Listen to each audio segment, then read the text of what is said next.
As you all know, we've had a lot of discussions and things.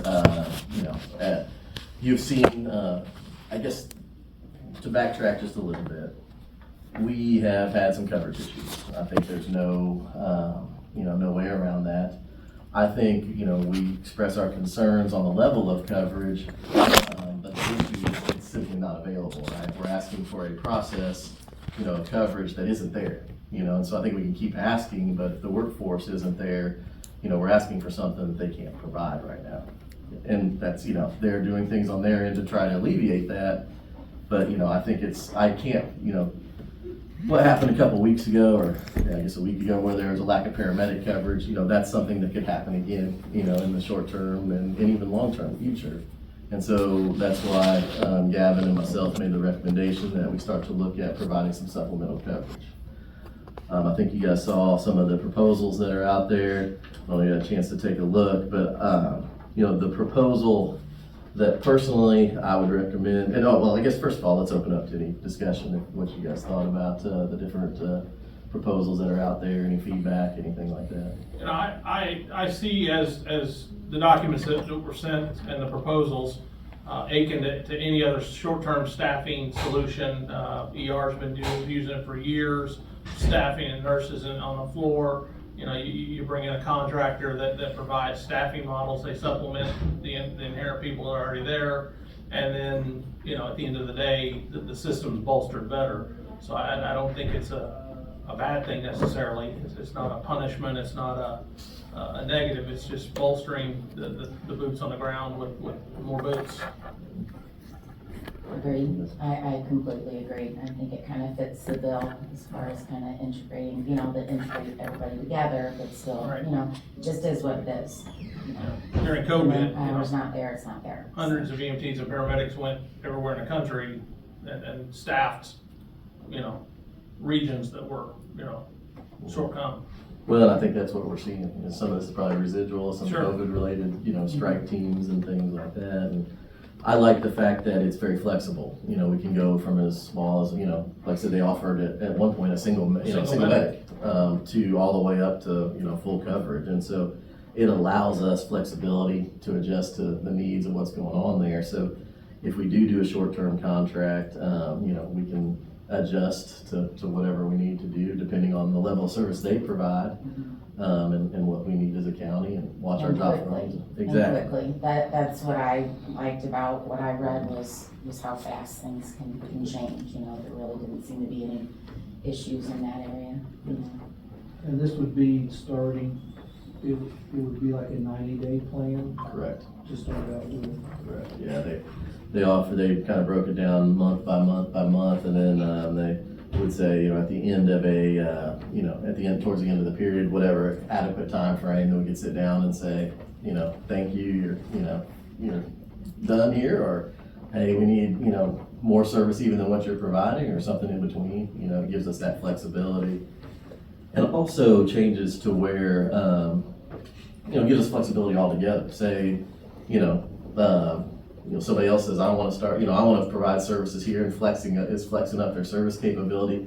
That allows us to adjust our coverage to where we're not, doing dangerous transitions or, things like that. So it gives us a ton of flexibility moving forward, is something I liked about it as well, because none of us have the crystal ball of things are gonna look like. And, we don't want to get down to a thing where we're scrambling around trying to get, forms signed at 10 p.m. before somebody goes live at midnight and things like that, which, does happen some places. Well, in the revision of the safety plan, taking out that individual certification helps that. You're certified to service, and then those employees are Indiana credentialed, they're legit, so.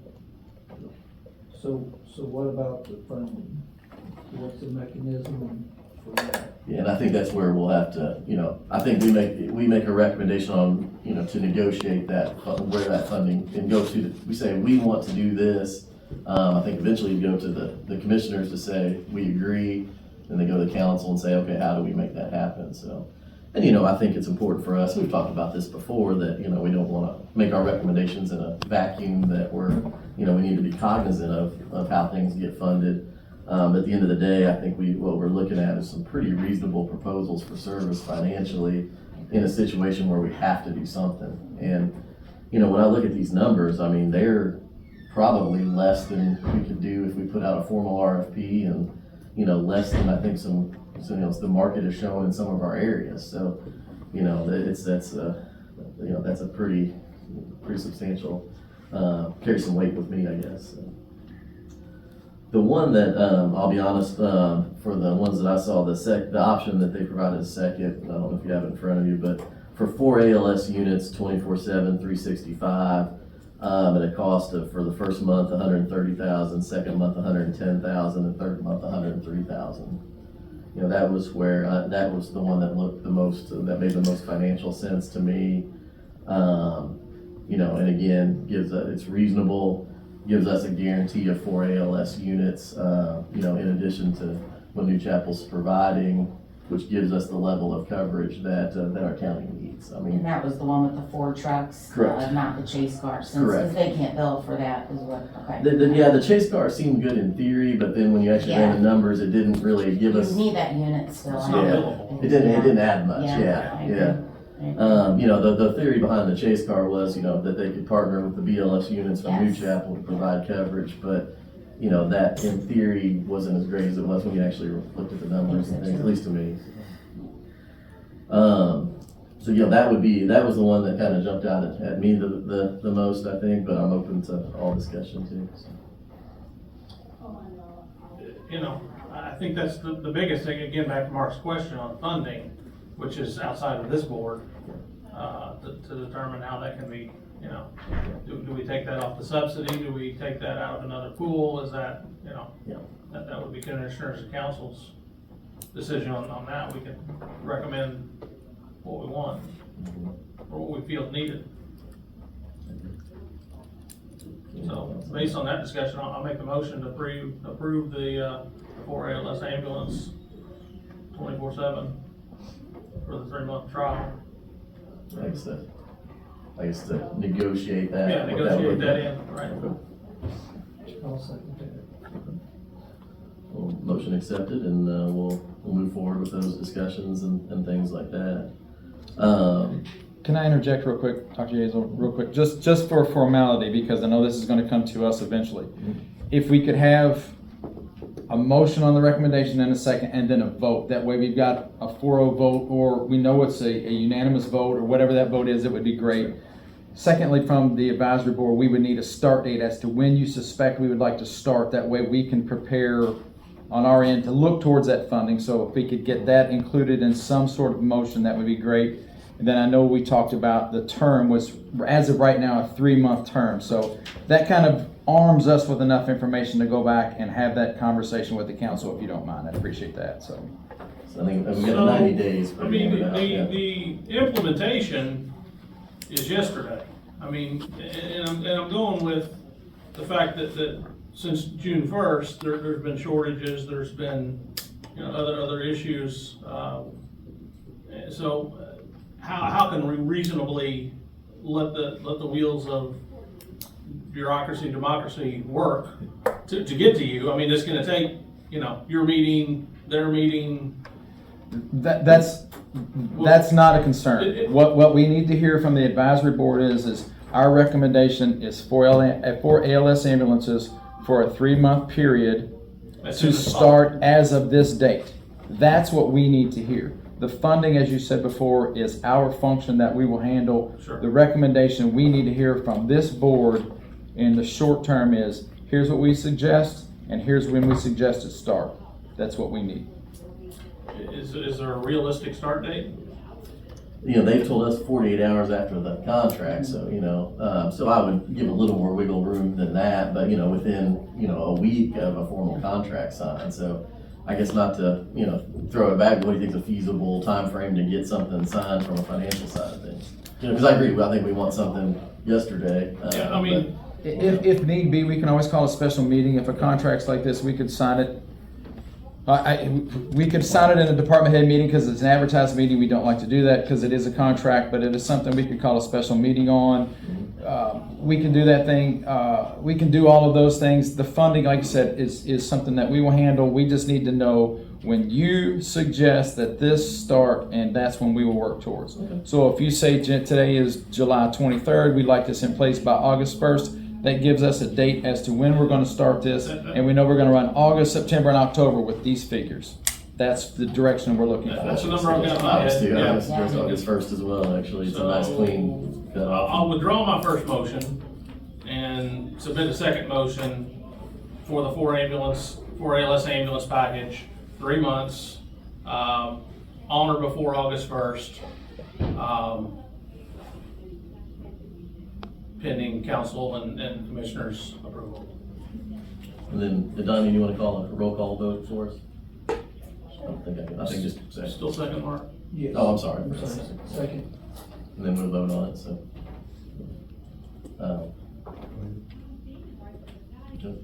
I'll go, yes, for me. Yes. Yes. Yes. All right. Perfect. Thank you. I hate to be a stickler. It's Sure. just No, that's No, fair, that's fair, yeah. That's why you're here. Makes sense. Yeah. that now that's a formal recommendation, a formal vote. Now that's an issue that we can take and said that we've been advised this. Right. This is your recommendation. I got it from here. Thank you. Well, we don't wanna, we understand that we don't operate in a vacuum, that it has to be, and then from you to the council, again, will be another, there needs to be a discussion and things like that too, so we get it, we appreciate it. Next thing I have on there is, committee member reports, so anything from your guys' standpoint, Jason? No, Norton's Clark has been discussing transportation out of the hospital. The current way we're playing is New Chapel gets first calls.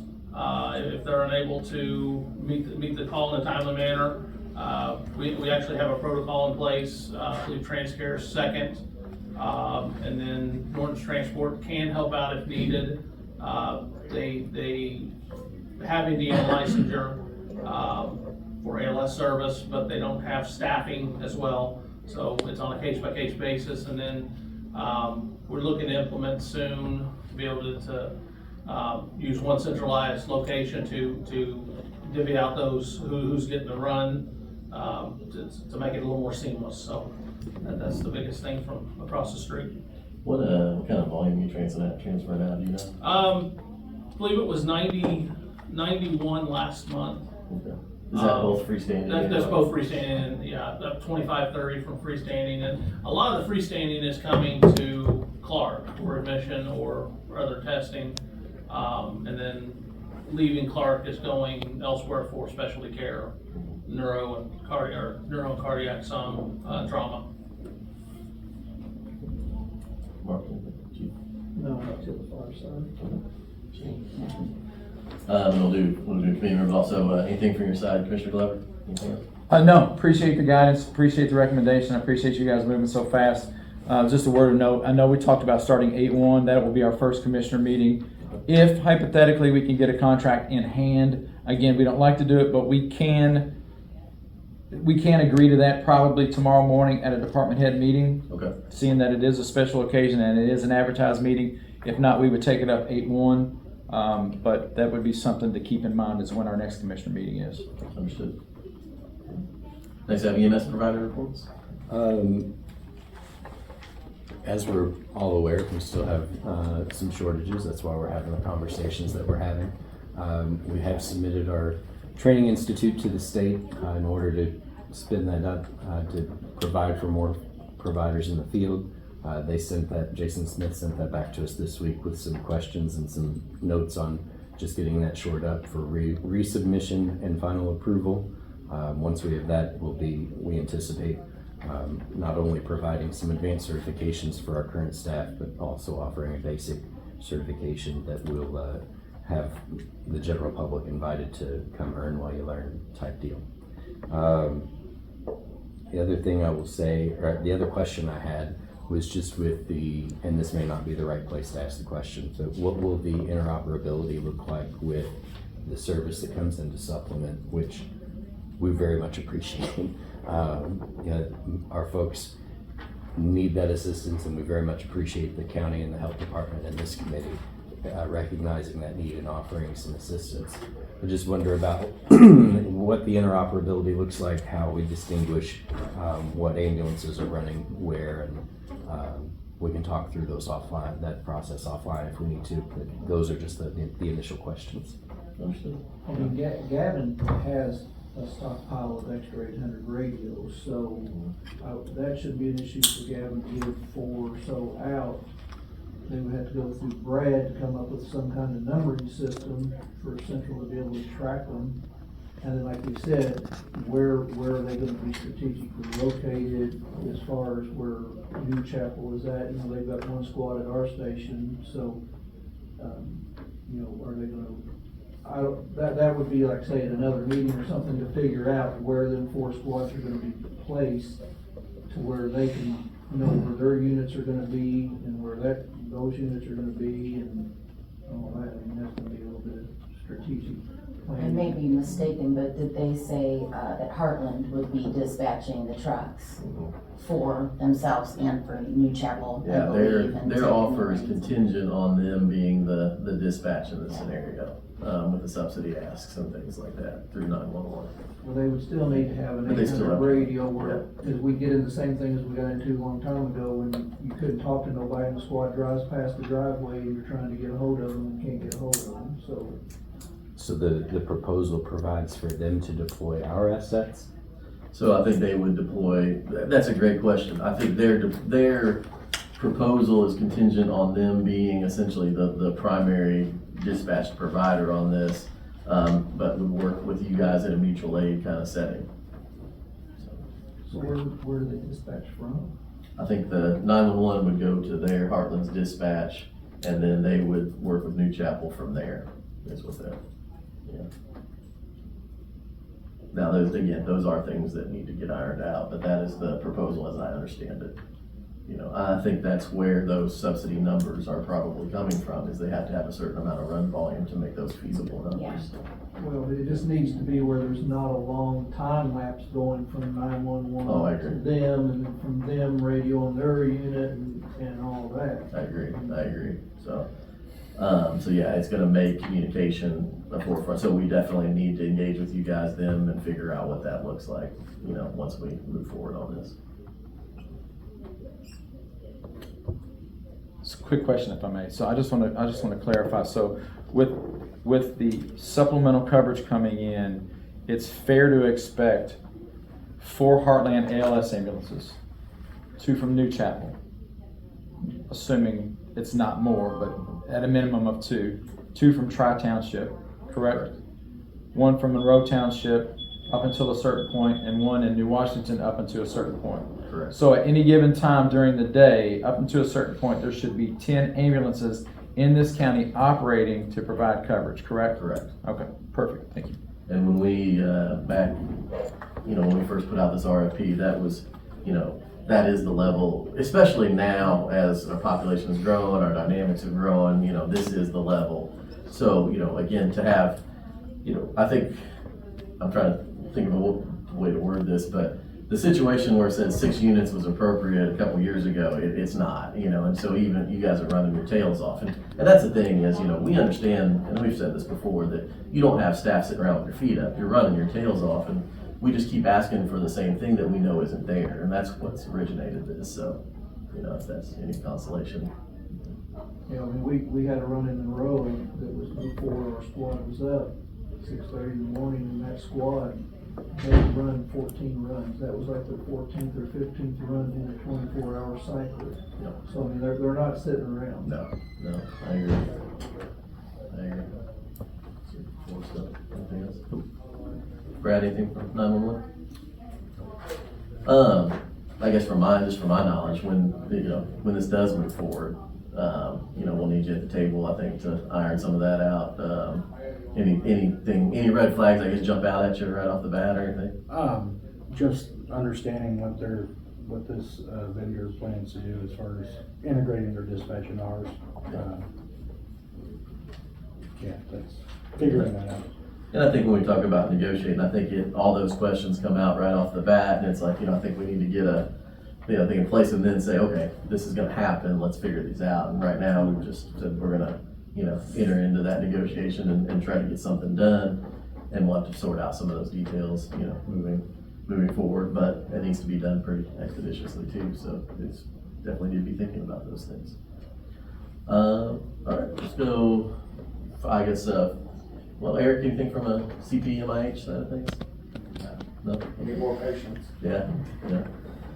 Mike, anything from your standpoint? No, not really, just need more patience. All right, we'll get you some referrals. Anybody you guys are running on a lot there, those two sound like they've got some extra time, so. Fire-based reports, anything, BJ? I had Chief Cochran from the Washington Fire Department reach out this morning to me, and I know after the commissioners meeting, when we found out that there was a little extra money sitting around, I did talk to Chief Consalvi, but I'm sure he would be on board, but Chief Cochran and myself would officially like to ask for some of that subsidy that was not used, that may be left over, even if there has to be some use for this, because Chief Cochran and Salvi and myself, we have stepped up to try to help fill the gap. And like I said, at the commissioners meeting, we're spending 40% of our budget of $400,000 on the driver. And it's working. I mean, if it wasn't working, I wouldn't even keep going. But when our squad is manned during the day, we have a 9-minute or less response time. When it's not manned, it goes back up to 26 minutes or above, one way or the other. So it is working, and it is a blessing to have them in the community. So we want to continue that, but I know same thing with Chief Cochran. They're roughly on $400,000 a year too. So it is a financial burden that we've tried doing something that wasn't in our game plan. Taking care of our community is in our game plan, but paying 2 extra people to provide a driver is stretching our resources. So I'm just officially asking, because he wanted me to ask on his behalf too, that if there would be anything extra, whatever it is, because like I say, we're not doing it to make money, we're just trying to cover the extra expense out of our budgets that wasn't there to start with, so, that's all I have. Well, just to dovetail with that, Jeff Dixon was on board as well, sent me a record, said, again, same thing, to explore providing funding for Tri-Township, New Washington, and to have discussions with Monroe to see exactly what they need to flex up their level of services as well, so I know that was his voiced opinion prior to this meeting also, so. Is that a resolution you want to put out there, or what's your? Well, yeah, I would like to, I mean, because if there is come to fruition that there would be something left over, I mean, like I say, and doing the math the other night, it would be like 60-40. You know, of course, that's not paying anybody and making them money, that's just a drop in the bucket to help cover overtime that Amir's paying for, and maybe New Wash could flex up a little bit. You know, because like I say, they're 7 to 3 or 8 to 3, whatever they are during the day. We're 8 to 6 on that, and then like I say, Amir's trying to run 1 or 2 squads 24/7. So like I say, anything would be a help. But I understand that the main priority is getting 4 ALS units on the street. So. Well, I'll be honest, I was gonna kind of get in this, a new business, this is a stopgap, right? This is not intended to supplement some of those long-term, or not intended to replace some of those long-term options we've been talking about all along. If I may maybe, I guess, explore funding options for New Washington, Tri-Township, and Monroe Township moving forward for their current contributions, and also with an eye on the future, I think is what. Yeah, I mean, I think all 3 departments have stepped up and said they're gonna continue to try to do what they can do for their communities. But like I say, it always goes back to money, just like what we're talking about right now. It all runs around money, and there's not a lot of it.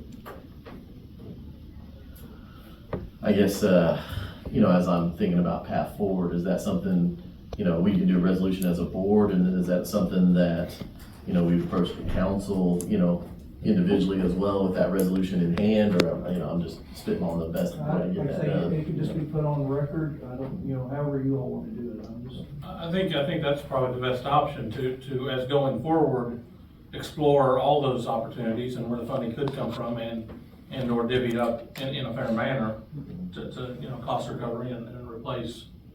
Because you're providing housing for the ambulance, but you're not billing for anything, that's all going through No, the new chapter and we've billing. always been, even though Right. it's Clark County EMS, So- EMS, we have done anything we could do to keep a squad in our. So your cost is non-recoverable, at least currently. Yeah, we're not worried about ever charging any Yeah. rent that would ever Right, be there, right. you know. And New Washington the same, I think they do bill some nominal, you know, New billing. Wash bills, and I don't know if Trice started billing yet, but I think. Their billing, Trigos, do they bill it, if they transport independently, they bill themselves.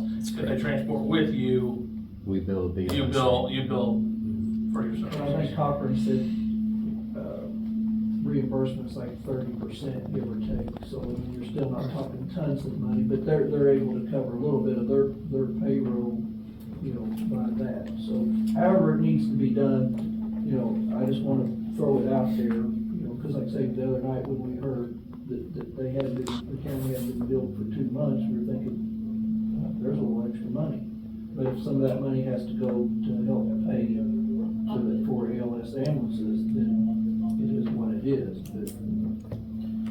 I think, you know, the important thing you mentioned, I think your response times go from what is like 22 minutes to 9 minutes, I think, when you 9 have that minutes or stuff. less, because a lot of times our squad's running right in town, a lot of times if we're told to stage somewhere, if they're told to stage and not go on the scene, if they say they're staging, how does that go through central as far as, like as far as response time?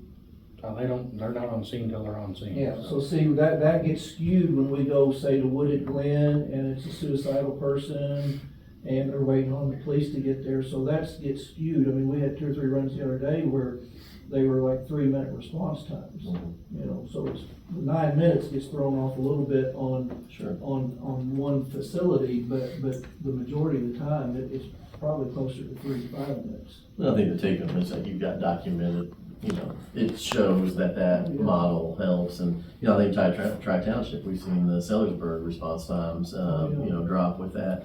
New Wash is a little harder to show, I know they do have an effect, but their run volume's so low that it's hard to show, you know, show that, because they, you know, but they do provide, you know, they're out there in an area of the county that's extremely hard to reach, so I think that's important.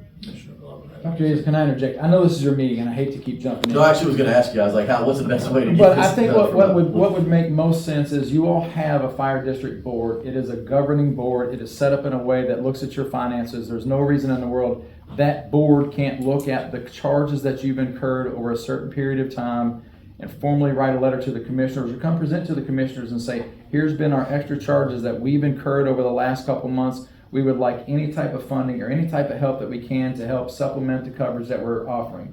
That's really the way it needs to be done. We need to have some formal request and some reason for that request for us to entertain that, because all this stuff is audited by the State Board of Accounts, as we all know, and we just need that formal interaction between your board and ours. Very simple. So I think from our standpoint, we say, you know, we support these services as they negotiate moving forward for, you know, for support to enhance their service delivery for their municipalities. And then I agree, move to that where, so you would have that letter of support from us as a board, and then you could take, you know, from yours and say, all right, council, here's what we do, and here's the support of our board. I say we're basically locked into that up to 5% thing every year. 3 to 5% is all our budget can go up. Right.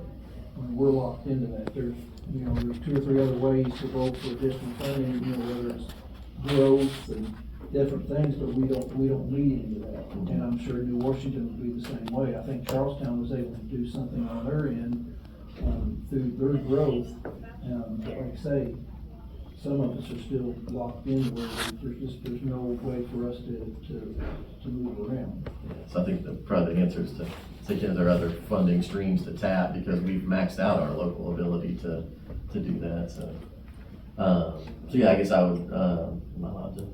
I guess I can do resolutions, right? Yeah, I would do approve the resolution that is the EMS subcommittee supports, our local services as they, request, funding support to enhance their service deliveries for their areas.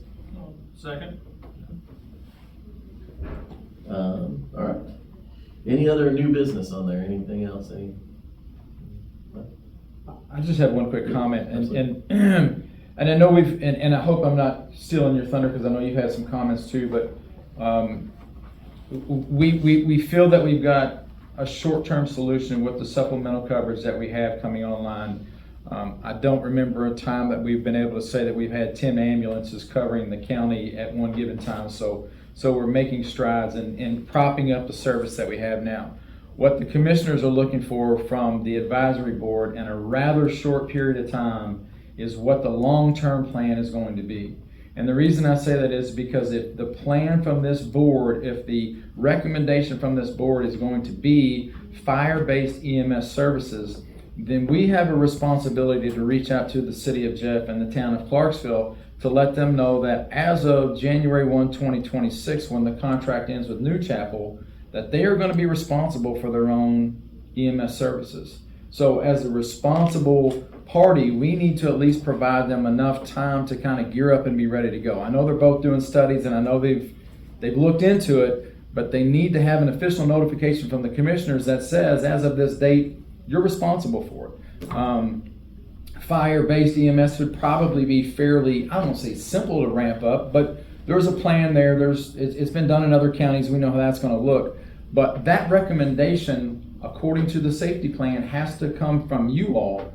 And we are to take that recommendation and either follow it or come up with our own plan. And we look to you all as the professionals to provide that recommendation. So, here we are coming up on August. If we can get a recommendation by September, that at least gives us 15, 16 months to at least notify those municipalities that they need to be prepared to provide that service moving forward. So that has to be a really, really strong main focus in these next couple of meetings that this board has. We need that recommendation bad. So the question would be then, so for the unincorporated areas, like Monroe, where do we fall? As far as if you say Clarksville City, Jeff City, I don't know where Charlestown would be. I mean, would you go to their mayor? I mean, how They're how under does a that? fire district board. Everybody other than the town of Clarksville and the city of Jeff is under fire district board. Those are the only two municipal services in the county as of right now. So it would go to the fire district board as to how that service is going to be provided and what supplement they would need, what finances they would need moving forward to set that service in motion. So once the recommendation comes to us, then really the hard part starts as to where that funding is going to come from, how it's going to be funded, and funded from here to in perpetuity. So, but the key is really quite honestly, when you look at the amount of call volume that comes into the town of Clarksville and the city of Jeff, they need a notification rather quickly. And I think at this point right now, of course, y'all are looking into that. I know Jeff Fire is as well. And that all, depends on when they can get these trucks, the amount of time, I think it depends on what class they get, everything else. So kind of getting that information from those departments too, saying, I know you guys are looking into this stuff. What are you guys looking at as a timeline to where you will be able to get some feet on the ground and some wheels on the road, same with Jeff. And I think, the point's well taken on, we are on a time, farther out, it seems like a long way off, it'll be here before we know Right. it, and we have several areas that I think we need to get on the same timeline is the key, because, I think right now it's a little bit piecemeal and different municipalities are in different areas of exploring this and things like that. I mean, we go from Tri-Township, who's already running, to some areas that are just exploring, do we want to do this or not? And that's a big variance there. And so I think we need to say like, hey, our goal from our standpoint is let's figure it out by this date. You don't have to have your service ready to run, but you have to decide what you want to do as a municipality by this date so that we can move forward as a cohesive unit and answer some of those things. Because until we know what everybody's doing, you're exactly right. Yeah, everybody's We don't know where an everywhere. incorporated area falls in, you know, if somebody flexes up, then maybe we say, hey, will you service this area? Or if they say no, then okay, then we need to look at figuring that out through somebody else. And, you know, those are the questions that are gonna get asked Yeah. once we have the cohesive plan in place. And it's it'll fall in line now, at least if we give the notification now to prepare for, it gives you 2 cycles of budgeting to look towards that cost. Keep in mind, the town of Clarksville and the city of Jeff are, let's just say, roughly paying $300,000 a year for the service they're being provided. It's not gonna be that way moving forward. We all know that. So that budgeting process is gonna be a little bit trickier than what it's been in the past. So we just need to do our due diligence and be good neighbors and at least give as much notification as we human possibly can. There's a significant difference Absolutely. in what's Tremendous going difference. on. Oh, absolutely. You know, there will be some challenges. It takes time, because some of these are contingent on places becoming, you know, fire territories and other things that require a lot of things, but we need to at least know that's the overriding plan, you know, to help make that happen. So I agree, I do think that's the focus, you know, of our meetings moving forward is looking at that, and obviously reviewing how this process is working with our, you know, our additional provider and interactions with New Chapel and things too. But And I guess I should have prefaced that conversation. That's been what's portrayed to me in the past. I mean, it may be your recommendation that we continue on with contract services. That's just what we're looking for. I would just venture to say that if we're going to the fire base, if we're even contemplating that, then we owe a notification to those municipalities that are going to take time to ramp up. So we know it's not written in stone, but we do need to be pretty diligent on how quickly we act on that. I think I speak for the board to some degree on this, in that we look at this as, you know, this current situation as this is something we're doing to ensure we have ALS coverage in the short term, as we look at some of these fire-based or other, you know, solutions in the long term, you know, so we're stopgap now with, you know, permanent, hopefully, you know, long-lasting, stable solution moving forward, so. Yeah, because you want to believe at the end of the day that should this other company come in and, you know, are there going to be issues? Does it all look great on paper? I mean, we've seen several companies come in and out of this county throughout the years and things happen, you know, so maybe, you know, in the long term, that isn't, you know, what it is, but, you know, maybe it is, but kind of knowing those departments, you know, what they're on board with and what they're not on board with or working towards is important. Absolutely, you know, and I think that's one thing to be realistic is when you're bringing in a strike team of people who don't know Clark County, they don't know Clark County Hospital, they don't know, you know, it's like you ask a lot, like, why didn't you guys do this from the get-go? Well, you know, there are some issues that come because they don't know, you know, they don't know where I live versus where you live, you know, and how to get in between, and, you know, they don't know the resources and things like that, so there are challenges that come with this. But on the flip side, I mean, this will give us from a numbers wise, the best EMS coverage that we've had in years. Yeah, because like I say, I mean, I can speak for at least 1 to 2 chiefs that don't want anything to do with EMS, period. Yep. So, now maybe that would be forced upon them if the fire district says, hey, this is what we have to do, because that's what the commissioners say we have to do. You know, I don't know where all that goes into, but again, same thing with Warden, you know. Yep. How's Warden gonna fund an ambulance? Yep. I agree. So, you know, is new, Tri-Township allotted some money to help cover there? You know, I don't know what the solution there is, you know.